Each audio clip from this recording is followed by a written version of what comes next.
बाजार पे एक बार व्यू ले लेते हैं। गुड मॉर्निंग निकुंज। निकुंज, बाजार से पहले फुटबॉल पे एक व्यू ले लें। जैसे अभी हम लोग डिस्कस कर रहे थे, कई बार लीडरशिप उन सेक्टर्स और स्टॉक्स आ जाती है जहां उम्मीद बाजार की एकदम ना के बराबर हो। सऊदी अरेबिया की कोई उम्मीद ही नहीं थी। ये कई अपसेट्स होते हैं। लास्ट वर्ल्ड कप में भी अगर आप देखें तो सबसे बड़ा अपसेट हुआ था जर्मनी का। जर्मनी जो डिफेंडिंग चैंपियन था जर्मनी एक जमाने में, वो नहीं हुआ। एक बड़ा अपसेट हुआ था जब फ्रांस में वर्ल्ड कप हुआ था, वहाँ पे भी तो अपसेट्स हर उसके अंदर होते हैं। I am a Messi fan, so एक बार उम्मीद ये थी कि मेसी का लास्ट फुटबॉल कप है, 35 साल के हैं वह। हर तरह से फुटबॉल के इतिहास में अगर आप देखें तो 5 या 6 नाम अगर जो गोल्डन अक्षरों से लिखे जाएंगे उनमें लियोनेल मेसी का नाम पक्का आएगा। बिल्कुल। मैं उम्मीद ये कर रहा था कि मेसी एक अपनी ड्रीम पूरी करें, क्योंकि अर्जेंटीना को उनके नेतृत्व में अभी भी कोई बड़ा वर्ल्ड कप नहीं मिला है। She is done very well for the clubs he represent, but उन्होंने अर्जेंटीना को अभी तक कंट्री की कप्तानशिप में कोई बड़ा वर्ल्ड कप नहीं दिलाया। अर्जेंटीना सेमीफाइनल तक भी उनके साथ नहीं पहुंची है। तो वो बात को लेकर के एक लगता है कि भाई क्या हो गया, मतलब हमारे फेवरेट प्लेयर क्या हो गया। और सऊदी अरेबिया ने ऐसा अच्छा क्या करा? उन्होंने अच्छा कुछ नहीं करा, अर्जेंटीना ने बहुत बड़ा बुरा खेला। तो ऑफसाइड के हम आर्ग्यूमेंट कर सकते हैं हम, वो सब तो देखिए मैच के रूल्स हैं वो। Argentina played very badly. Over confidence जब आ जाता है तो मार्केट के अंदर ऐसा ही होता है। ओवरऑन सेक्टर हो जाते हैं बट अर्निंग्स आती नहीं है नीचे, तो स्टॉक पे नीचे ही नहीं, हाई पी स्टॉक्स होते हैं ना जी। हाई पी स्टॉक जिसके ओवर कॉन्फिडेंट आप हो जाते हो और अर्निंग कैच अप नहीं कर पा रही है। ये तो ऐसे नॉर्मल मैच है, चलो अपन 90 मिनट्स की प्रैक्टिस कर आते हैं। ऐसा नहीं होता। अच्छा, बाजार पे अभी क्या व्यू बन रहा है आपका? 18,350 से करीब आज खुलेंगे हम, और ये कंजेशन जोन की जो बात हम लोग कर रहे थे कि 18,100 18,200 क्रॉस नहीं हो रहा था, इस एक्सपायरी में क्या आपको साइंस दिख रहे हैं? ग्लोबल मार्केट में कल एक तरह का प्राइस रिवर्सल देखने को मिला है। क्रूड में प्राइस रिवर्सल है, कमोडिटी में प्राइस रिवर्सल है, मार्केट्स में प्राइस रिवर्सल, इक्विटी मार्केट में, डॉलर इंडेक्स में रिवर्सल है। कैश रिवर्सल की वजह से भारतीय शेयर बाजार को राहत मिलेगी। राहत is a very strong word, पर क्या डायरेक्शन मिलेगा? मैं एफएनओ का डेटा देख रहा था। अगर आप एफएनओ का डेटा देखें तो निफ्टी का जो प्रीमियम है दिसंबर में काफ़ी ज़्यादा प्रीमियम पर है। और जो इतना बड़ा प्रीमियम है, जाहिर सी बात यह है कि जो ट्रेडर है वह अपनी पोजीशन नवंबर से दिसंबर में रोल करने के लिए रेडी है। और जो प्रीमियम है, अगर डायरेक्टर साहब दिखाएं तो शायद ये 70-80 पॉइंट का प्रीमियम देखिए ज़रा 100, और जिसमें बड़े डिविडेंड्स नहीं आने वाले हैं। तो उसके बावजूद अगर इतना बड़ा प्रीमियम है तो जाहिर सी बात है मार्केट में ट्रेडर बोल रहा है जी एक दिन हमें दे दो, थोड़ा सा सहयोग दे दो और हम ब्रेकआउट कर देंगे। तो क्या मार्केट 3-4-5 दिन के कंसोलिडेशन के बाद ग्लोबल क्यूज की मदद लेकर के क्या एक ऑल टाइम हाई की तरफ जा सकता है? ऑलराइट, तो ऑल टाइम हाई की तरफ अब नजर बनी हुई है। लेकिन कल और भी जिन स्टॉक्स में एक्शन हुआ, जैसे सीमेंट्स के नंबर्स आए कल, क्लियरली मार्जिन मिस हुआ। स्ट्रीट को एक्सपेक्टेशन थी, इनफैक्ट एबिटा मार्जिन मिस हुआ है, ऑर्डर इनफ्लोज बिलो एस्टिमेट्स रहे हैं। आप इन नंबर्स को कैसे एनालाइज कर पाए? क्योंकि कैपिटल गुड स्पेस में हमने जहां नंबर्स थर्मेक्स के देखे थे वहां बहुत अच्छे थे, और सीमेंट्स के इन नंबर्स पर आपने क्या देखिए? कैपिटल गुड्स के अंदर है ना, इस समय काफ़ी ज़्यादा ओवर ओनरशिप है और नंबर्स इतने अच्छे नहीं आए हैं।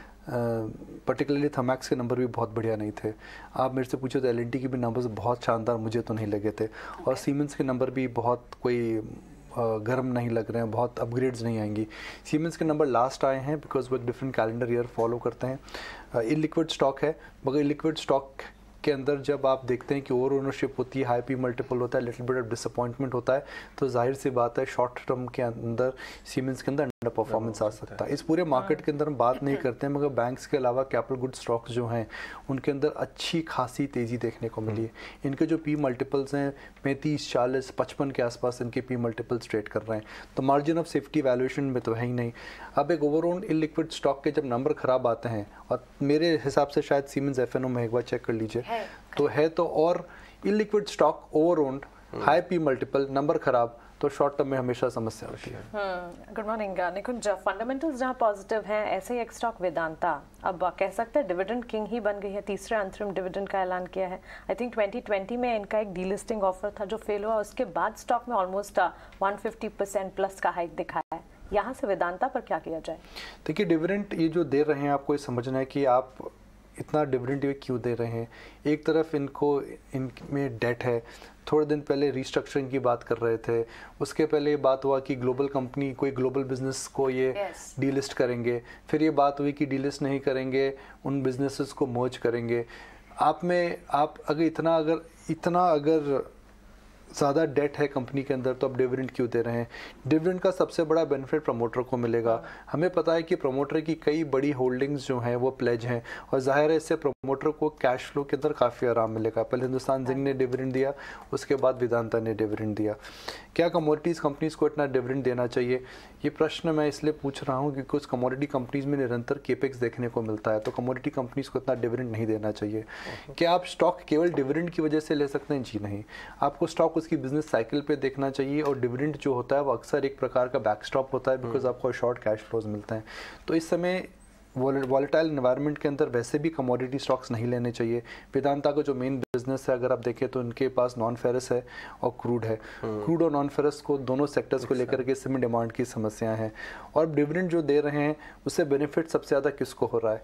You can not buy stock because the company is just giving dividends. Fundamentally दिशा, डायरेक्शन और कमोडिटी साइकिल समझनी चाहिए। मेरा यह मानना है कि ये मेरी पर्सनल व्यू है कि वेदांता की कैपिटल एलोकेशन पॉलिसी को लेकर के मैं बहुत क्लियर नहीं हूँ अपने माइंड के अंदर। इनफैक्ट बाजार भी यही समझता है कि ये एक डिविडेंड प्ले बन के लिमिट हो गया है, और बाजार को क्लैरिटी नहीं आ रही है। जो आपने बताया बहुत सारी स्ट्रेटजीज एक साथ आप इक्विटी आप देखिए, आपको अगर डिविडेंड देखिए, अगर कमोडिटी में रुक अच्छा होता, क्योंकि रिसेशन की हम बात कर रहे हैं, तो Vedanta would have been a classic stock, high dividend and a bet on commodity cycle. मेरी डेफिनेशन में वेदांता इज अ कंपनी जहां पे कमोडिटी को लेकर के एक प्रश्न चिन्ह है, demand. Second, capital allocation policy को लेकर के मैं बहुत सहमत नहीं हूं। तीसरा, आप डिविडेंड दे रहे हैं, डेट कम नहीं कर रहे हैं, तो फिर और जो दूसरे साइड बिजनेसेस हैं इनको लेकर के अभी कंफ्यूजन है। फिर एक आपका बड़ा सेमीकंडक्टर का प्लांट आ रहा है, तो उस पूरी मैनेजमेंट कमेंट्री को अगर मैं देखूं तो शायद मैं बहुत क्रिस्टल क्लियर नहीं हूं। ठीक है, दूसरे स्टॉक्स के बारे में बात करते हैं, और आपने कैपिटल एलोकेशन पॉलिसी और मैनेजमेंट स्ट्रेटजी की बात की, तो एक नाम आजकल जो सबसे ज्यादा फोकस में है बाजार की वो है नायका। और कल शाम को भी नायका में एक और बड़ी सीएफओ मतलब एग्जिट कर रहे हैं। इन्होंने जो बोनस चिंताएं की जो रिकॉर्ड डेट चेंज करी थी, मार्केट उसको लेकर के हैप्पी नहीं है, और मेरे हिसाब से एक सबको लग रहा था कि मास्टर स्ट्रोक प्ले करा है, बिकॉज मास्टर स्ट्रोक प्ले करने से जब लॉक इन खत्म हुआ, बोनस शेयर बाद में आया, तो सप्लाई नहीं आई।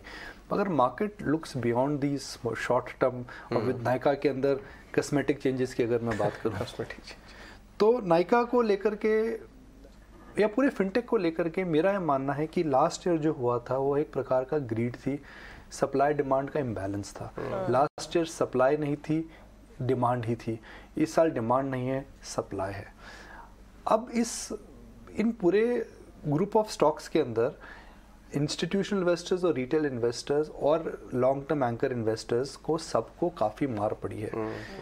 और जो हमें समझ में आ रहा है कि जो बड़े फंड्स ने जिन्हें में निवेश करा था वह इस समय एग्जिट कर रहे हैं, वो लॉस लेकर के भी एग्जिट कर रहे हैं, because there is a change of view in the way how some of these businesses are valued globally. तो अगर आपके पास इन कंपनियों के शेयर हैं तो मेरे हिसाब से आप बेचिए नहीं, मगर अगर आप लेना चाहते हैं, एवरेज करना चाहते हो तो एवरेज भी मत करिए, बिकॉज आपको पता नहीं कहां पर रुकेंगे ये। क्या पेटीएम का मार्केट बॉटम 480 है, 400 है, ये तो आने वाला समय बताएगा। क्या पॉलिसी बाजार का जो बॉटम है वो 350 है या 400, आने वाला समय बताएगा। So don't try and buy the fall, let the stock stabilise, but don't panic and sell if you still holding now. Alright, ठीक है। सो अभी तो फिलहाल यानी आपको कॉशियस होना होगा, पैनिक करके सेल नहीं करें। और जिस तरह से बड़े एंकर निवेशकों की बात करें तो पूरी तरह लाइट हाउस एग्जिट कर चुका है, टीपीजी एग्जिट कर चुका है नायका से। बिल्कुल शुक्रिया निकुंज, ये सारे एनालिसिस शेयर करने के लिए हमारे साथ। चलिए